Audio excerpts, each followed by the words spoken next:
to volunteer and do that pro bono work. For people I know, for struggling artists who actually need legal help. Because most people cannot afford attorneys that they need. And so that's the work I've done, and I stand before you today and ask for your support.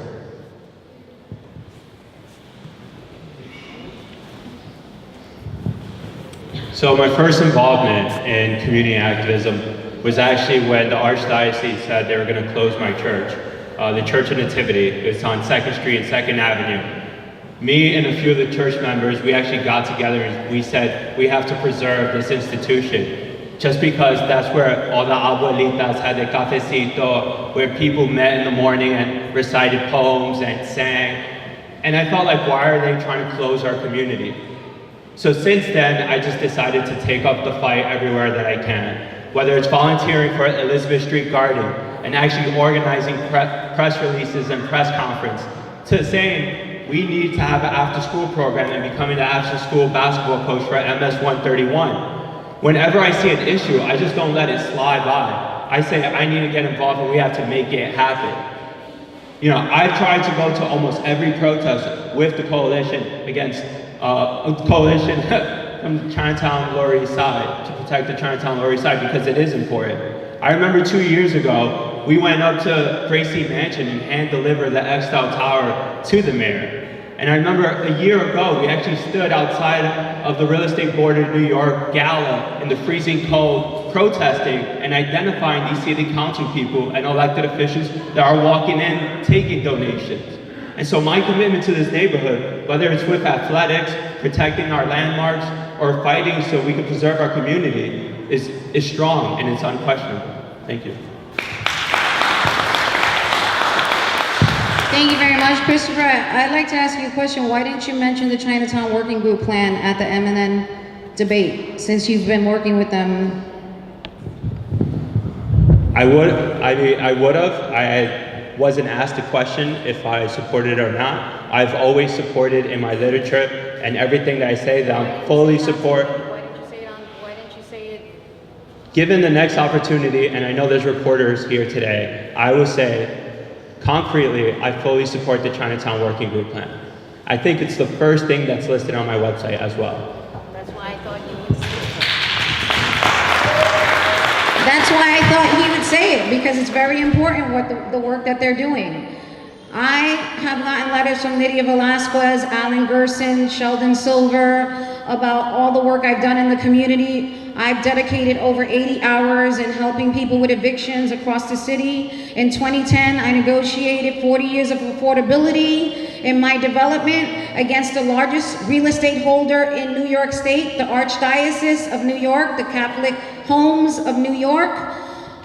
And I basically fired a couple contractors that were stealing, and I have been on the forefront of saving people's homes, and that's what I will do if you vote me for your city councilwoman. Thank you very much.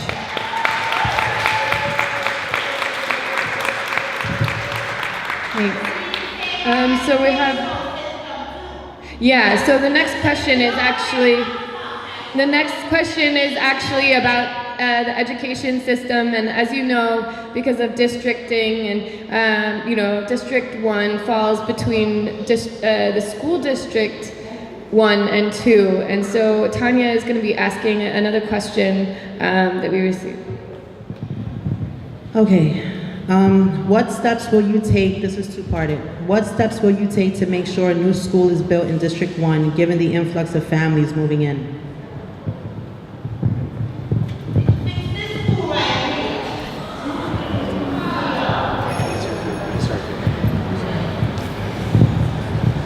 Thank you for your question, Tanya, and thank you, ma'am, for your passion on education. And education is an issue that I care about a lot, for a lot of reasons, but in particular because my parents are elementary school teachers. So I grew up helping them grade papers, and I was going to the school regularly on weekends to help them with bulletin boards and everything else. And I've been shocked with the quality, the mixed quality of schools here in New York City. The mayor says that graduation rates continue to go up. You're actually onto something, man. I like the way you're working with me on this. Statistics show that only 37% of our high school graduates are actually ready for college. So she's right.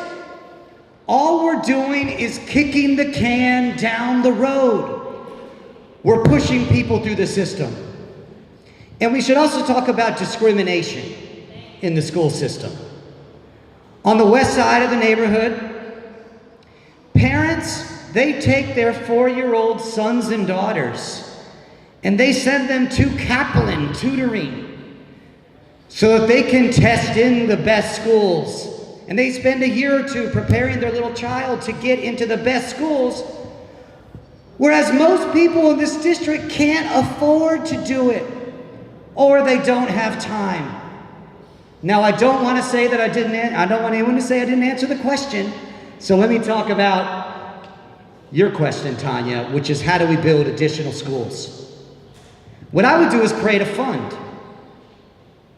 So you say to a real estate developer, if you want to build a new luxury condo, okay, if you can get through ULURP, if you can get through the environmental process, if you can get community buy-in, if you can do everything you need to do, then you can build the luxury condo if you put money into a school fund so that a new school is built. And then that building will not be built until that school's in place. Thank you for your question, ma'am, and Tanya, thank you. Did I do a good job on answering the question this time? All right. So, Margaret Chin's failed administration had the chance to build 2 schools in this area. One in Essex Crossing that there's 1,000 seats for. No money for that because DOE takes 5 years and 5 years too long to actually build a school. I don't have children, but I have many friends with children. Having their kid come into a school here is like getting into Yale or Harvard. And that's not good enough. If you can give developers millions and billions of dollars, you can put in, which this is my idea that he's just writing on, okay? In perpetuity, developers need to put in a school fund. I have said that since the beginning of my forums, that if they're gonna develop here, they can't extract from the community, they have to put into the community because it's not fair for us. And secondly, in the village area, Margaret Chin's failed administration did it again with the NYU expansion plan. She had the chance to what? Put a school there. But she did do this for developers. She changed an area from residential to commercial. So what I would do is do what you want. I would get developers to put money in a school fund in perpetuity so we can have schools for our children in District 1 since we're gonna have like 30,000 families in our district. Thank you very much.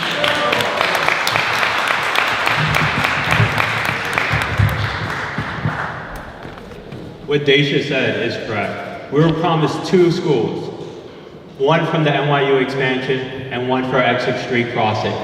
And we were promised a school, and right now we don't have a brick in place to get that promise that was given to us. And I think we need a city council person that isn't just gonna yell and have press conference, but during the ULURP process, fight for these schools and follow up. So we could get a promise of a school, but when has our councilwoman in the past 2 years had a press conference calling out these developers to start building? Our neighborhood is going to be influx with a huge wave of population growth. We already see it in the financial district area, where in the past 10 years, the population has increased by 30%. With these developments, not only Exit Street Crossing, hopefully not what's happening in the 2 Bridges area, we need more schools now. Because when these families come in, they need a spot to put their kids in. And so I would be a city council person that looks at the future. My professional career was in long-term planning, thinking about not what happens today or tomorrow, but what happens in 30, 50 years down the road. And I'll use that same approach as a city council person. Thank you.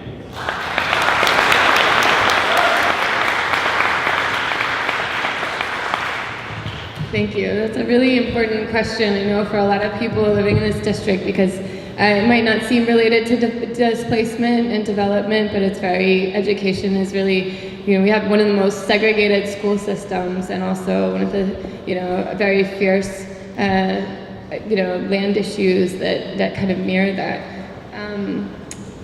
Did you have a follow-up question about education? I'm going to hand it to Tanya again. My last question. You mentioned discrimination, you mentioned diversity, and you mentioned a need for quality schools academically.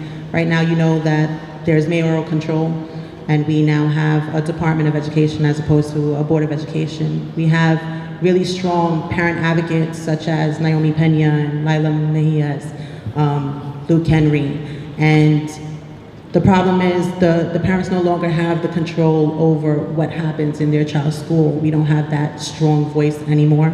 And I feel like City Council has a big part to do with that, because we should definitely have their support. They should definitely have their support sitting on CEC, the Community Education Council. So my question to you is, as City Council person, what would you do to give back the power to the parents in these schools for us to fight for a quality school for our children?